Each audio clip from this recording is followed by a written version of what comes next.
Madam అసలు ఏం జరిగింది ఎలక్షన్ ఇప్పుడు చూస్తున్న ప్రజాస్వామ్యం గెలిచిందని పులివెందులో చెప్పుకుంటున్నారు. అసలు ఇది జగన్మోహన్ రెడ్డి ఓటమికి మొదటి తొలిడిగా చెప్తున్నారు ఏంటి?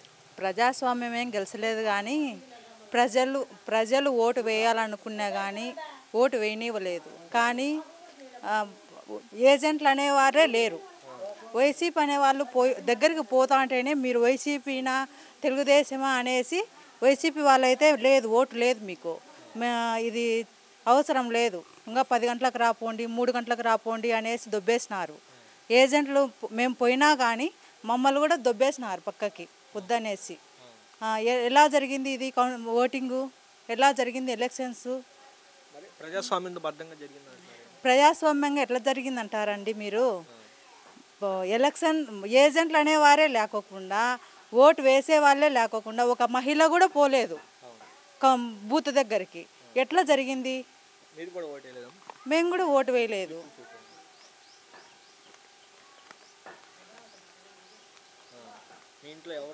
ఎవరు వేయలేదు.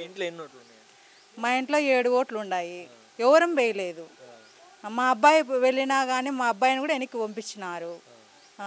చూస్తున్నారు మేడం, ఇప్పుడు చూస్తే 90% పోలింగ్ అయింది. దాంట్లో 10% మంది ఎవరో రాలేదు, బయట ఊళ్ళో తప్ప అందరూ వచ్చి ఓటు హక్కును వినియోగించుకున్నారని చెప్పిన మాటలు ఎలా చూస్తారు? ఏమి లేదు, వాళ్ళు రానిచ్చా అంటే కదా పోయేది.